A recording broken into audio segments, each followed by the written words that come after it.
Hey guys, so it's June favourites time. Today I'm going to be talking you through all the things that have caught my eye, I've been using loads, loving this month. It's a very small one this month, but quite a varied one. I'm going to start off with, I've got two makeup items that have made their way into my kind of everyday rotation this month. The first one is the new YSL mascara. You guys know I'm a big fan of YSL mascara. I've been a big fan of YSL mascara for years and years and years. They've just launched this new one. I think this actually came out at the end of June. The end of June? No, it is the end of June.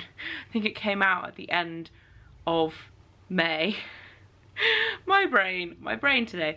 I think it came out at the end of May, and it's called the Mascara Volume Effect Fossile, which is my favourite one. But this is the Curler. And I was a little bit pessimistic about this, partly because they put it in that weird like pinky silver packaging that I really don't like from YSL. I'm a fan of the original YSL gold, so whenever they bring out anything in this finish I'm a bit like, man, it looks cheap. For YSL it still looks really nice, but I think the gold just looks so expensive and beautiful and like luxurious. This has the weirdest wand ever, and I'm gonna do this to show you in old school YouTube fashion because I'm filming on my vlog camera. How weird is this? It's almost like a curved brush.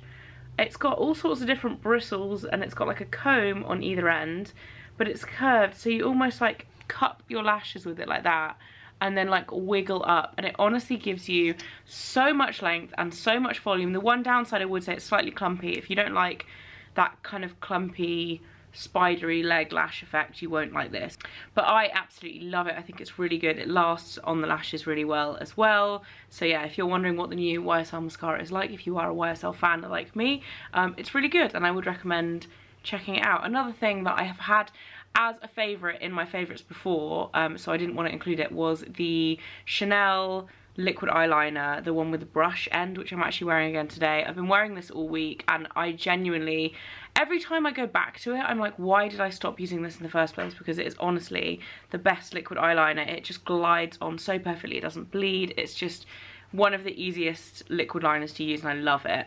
And then the other makeup item, shout out to my friend Lucy for this, because this is the Becca Hydra Mist Set and Refresh Powder. Okay, this is the weirdest makeup product I've ever used. It's weird and wonderful. If you have tried this, you'll know what I mean. It is a powder. It comes in like a loose powder gel, but it has like the seal, which I really like as well because it means you don't get powder everywhere. But it says keep me close to keep me cool. And you go in and there's like a mesh, like this is like fabric-y on the top there. Genuinely, when you apply this powder, it feels like wet. It's not wet, but it feels wet. It's the weirdest thing, and you like touch it and it's like a powder, but you put it on with a brush and it feels wet. If you haven't tried it, I recommend going like and just checking it out at a counter or something, see if you like it, because you might not like it. It's quite strange, but I've genuinely never experienced a product like this before in terms of the texture and everything. Yeah, so I'd really recommend checking that out. It's a really nice setting powder. It's one of those powders, like if you don't like powder very much, this is probably a good powder for you. I don't really like powder and it just feels really light, it feels really refreshing. It's a really nice summer product. So yeah, I've been using that.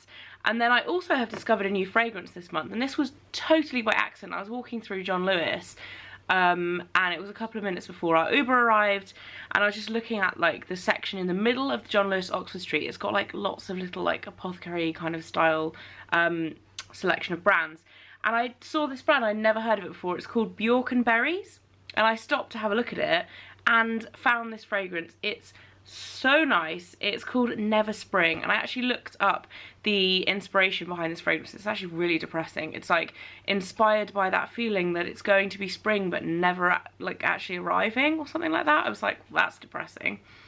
But it's a very, very fresh scent. It's got like a real kind of citrus undertone to it, but it's not lemony, if that makes sense. It's like fruity, fresh, light, but it's not necessarily sweet. I really, really like it, and it's definitely going to be my like go-to kind of summer scent. It kind of reminds me of a Ghost scent that I used to wear quite a lot, but I really love that. And then for body, I got sent this a few weeks ago, and this is so nice. It looks hideous. It's probably one of the ugliest things that I own. It's called a foamy. It's basically a shower sponge, but it's got like cream shower gel in the middle of it, and it just, this is the Mocha one. You can buy these on ASOS, I think, from a few other places, but ASOS was where they showed up first on Google, obviously because I got sent it. I think they're about £8, but it's just so nice. It's got like a foam, a sponge on, a normal sponge on one side, and then like an exfoliating harder sponge on the other side. And I'm such a lazy exfoliator. This is great for me in the summer because it actually makes it easy for you to exfoliate because it's already on there.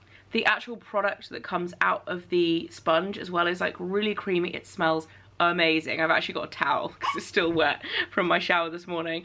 So nice. I'd really recommend those, and I really want to try the other scents because the Mocha one is lovely. Absolutely love that. I've got a little jewellery favourite which I'm wearing today. This is a necklace from a brand called Edge of Ember that I've been wearing for the past while. I absolutely love it. I think it's really pretty. It's a really nice one for layering. I'm wearing it on its own today, but you can layer it up. It's got a really nice, I'm going to do this and show you. It's got a really nice, you know when they have like the beaded chain, and then the actual necklace itself has a star, a moon, and an infinity sign. Absolutely love it. So nice. And whilst I'm doing that, I also remembered that I wanted to talk to you about my nails because I love this colour. I have had my nails 2 colours this month. They're both gels, so I don't know the exact shade numbers or names, but it's more so that I've been loving this kind of shade. So this is like a pale orange, like creamsicle. It's a very American term because we don't have creamsicle in England, but it looks like this. It's kind of like that creamsicle like orangey colour, and then the other colour I had was like 2 shades, probably 2 shades darker than this. I've been loving orange nails. I just think so nice for summer. They actually make my hands look really tanned, even though I'm definitely not tanned. So I've been loving those. And last but not least, I've also been loving my little yellow Chanel. I put this in a haul video when I got it. I bought it in May when I was on my way to New York, and I've been using it non-stop ever since. I've been using it day to day, just running errands. I've been tucking the chain in and using it at weddings. If I'm honest, when I first got this bag, I was really wary of... Sorry, that's River. Are you talking to me? I was really wary of how... This is like the 6th time I've done this. Shh, just for 1 minute. I've got one more thing to talk about, okay? And then I'll talk to you. Am I not talking to you? I love you. I was worried about how much I would wear it because of the colour, but I've worn it so much. Absolutely love it. It's so useful. The one thing I would say is I have noticed like a few bits of wear already because of the colour, and it like rubbing up against. I don't know if you guys can see it. I mean, it's tiny, but like here and stuff, like where it's rubbed up against my clothes. So that is it for this video, guys. I hope you enjoyed it, and I will see you again very soon. Bye.